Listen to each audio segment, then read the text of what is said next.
আসসালামু আলাইকুম। পদার্থ প্রথম পত্র এইচএসসি কিভাবে প্র্যাকটিক্যাল লিখতে হয় আমরা সেটা দেখাবো এবং একটা এক্সপেরিমেন্ট দেখাবো। আমরা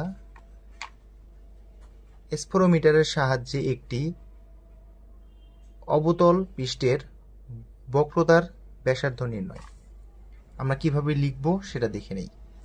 তত্ত্ব দিয়ে শুরু করব। এভাবে একটু ফাঁকা রাখতে পারি, তাহলে দেখতে সুন্দর দেখা যাবে। আপনারা ইচ্ছা করলে এই গ্যাপটা পুরো না রাখতে পারলেও সমস্যা নেই। চিত্রটা হবে বাম সাইডে, এইখানে এই যে চিত্র।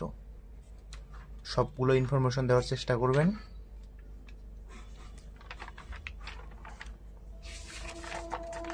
তারপরে এই পেজ ফাঁকা থাকবে। যেই পেজে আপনি চিত্র অঙ্কন করবেন এই পেজে কিছু লেখা যাবে না। হ্যাঁ, এটা হচ্ছে দ্বিতীয় পেজ, স্ক্রিনশট দিয়ে রাখতে পারেন। এটা তৃতীয় পেজ। বক্সগুলো পেন্সিল দিয়ে করার চেষ্টা করবেন।